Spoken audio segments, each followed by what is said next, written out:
Bismillahirrahmanirrahim. Assalamualaikum warahmatullahi wabarakatuh. How are you today? I hope you always be happy and keep healthy.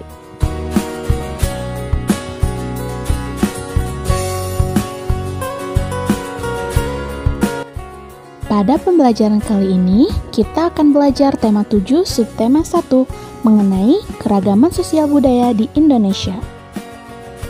Tujuan pembelajaran: dengan membaca, siswa dapat mengetahui faktor-faktor penyebab keberagaman sosial budaya di Indonesia. Dengan membaca, siswa dapat menuliskan peristiwa-peristiwa seputar Sumpah Pemuda pada tahun 1928 secara tepat. Dengan membaca, siswa dapat menuliskan kembali isi teks bacaan dengan menggunakan kata tanya 5W1H.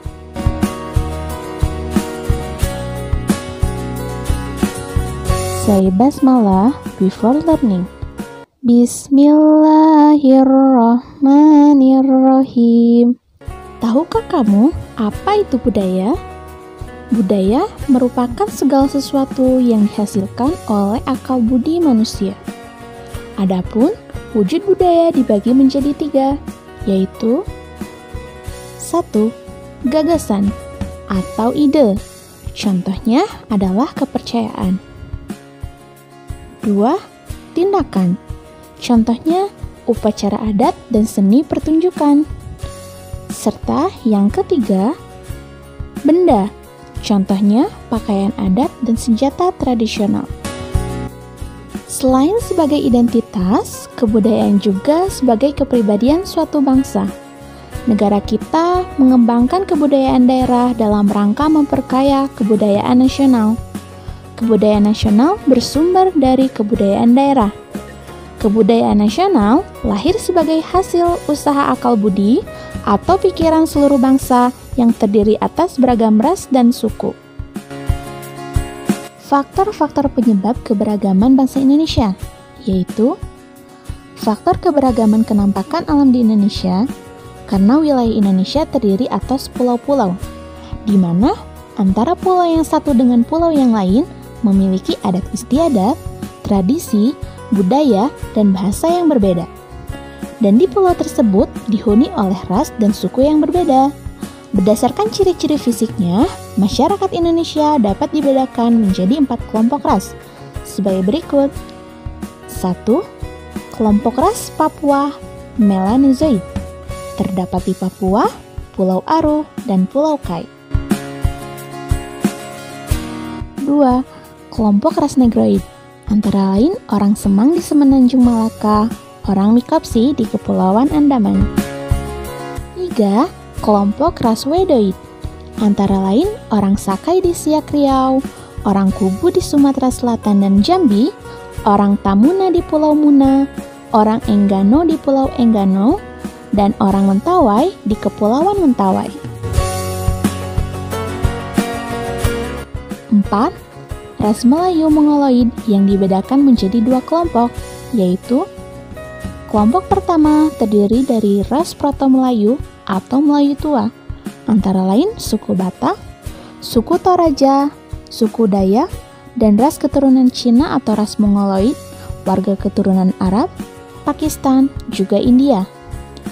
Lalu kelompok yang kedua adalah ras Kaukasoid.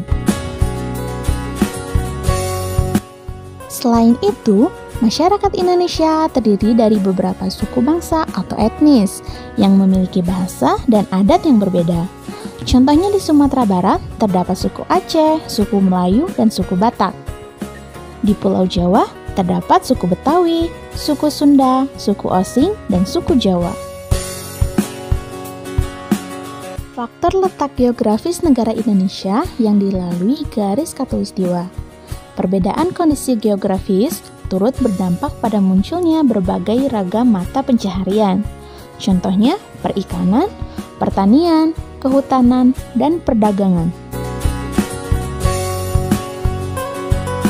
Faktor sejarah Indonesia, yaitu adanya percampuran budaya asing. Bangsa Indonesia adalah bangsa yang terbuka. Keterbukaan ini dapat dilihat dari besarnya pengaruh asing dalam membentuk keberagaman masyarakat di seluruh Indonesia. Pengaruh asing yang pertama kali ialah ketika orang-orang dari India, Cina, dan Arab kemudian disusul oleh orang-orang dari Eropa. Bangsa tersebut datang dengan membawa kebudayaannya masing-masing. Memaknai keberagaman sebagai identitas bangsa Indonesia.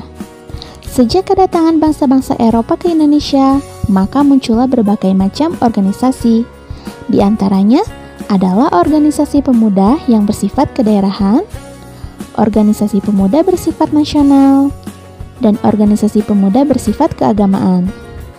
Untuk menggabungkan sebuah organisasi kedaerahan menjadi satu kesatuan, mereka mengadakan Kongres Pemuda Indonesia yang diikuti oleh seluruh organisasi pemuda. Kongres Pemuda Indonesia pertama berlangsung di Jakarta pada tanggal 30 April sampai 2 Mei 1926 dan diikuti oleh semua organisasi pemuda. Namun, belum menghasilkan keputusan apapun.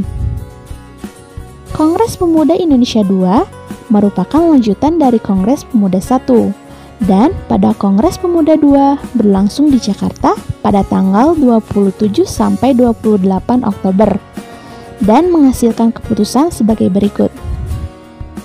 1. Menerima lagu Indonesia Raya ciptaan W.R. Supratman sebagai lagu kebangsaan Indonesia. 2. Menerima Sang Merah Putih sebagai bendera Indonesia. 3. Diikrarkannya Sumpah Pemuda oleh semua wakil pemuda yang hadir. Dan dampak dari Sumpah Pemuda ini adalah adanya tekad untuk bersatu padu dalam ikatan kebangsaan. Untuk lebih jelasnya, silakan Soleh dan Soleha baca pada halaman 56 dan 60 ya. Menjelaskan kembali isi teks narasi sejarah. Untuk menjelaskan kembali isi teks, kamu perlu membaca teks secara keseluruhan dengan seksama. Setelah itu, galilah informasi penting dari teks tersebut dengan cara mengelompokkannya. Kelompokkan isi teks tersebut menggunakan kata tanya 5W1H yang telah kamu pelajari sebelumnya. Tuliskan kembali informasi tersebut ke dalam paragraf singkat menggunakan bahasamu sendiri dan pastikan informasi yang kamu tuliskan sesuai dengan urutan peristiwa. Untuk kesimpulan dari pembelajaran hari ini adalah kebudayaan nasional merupakan hasil dari akal budi seluruh bangsa Indonesia yang terdiri dari beragam suku bangsa. Bahkan, kebudayaan nasional juga diatur dalam Undang-Undang 1945 bahwa pemerintah memajukan kebudayaan nasional Indonesia. Dengan demikian, perkembangan dan pelestarian kebudayaan nasional menjadi tanggung jawab seluruh bangsa Indonesia. Peristiwa Sumpah Pemuda mengajarkan kita untuk melihat perbedaan yang ada sebagai pengikat bangsa dan bukan pemecah persatuan. Oleh sebab itu, sebagai warga negara, kita memiliki tugas dan tanggung jawab untuk mempertahankan kemerdekaan dan persatuan dalam keberagaman tersebut.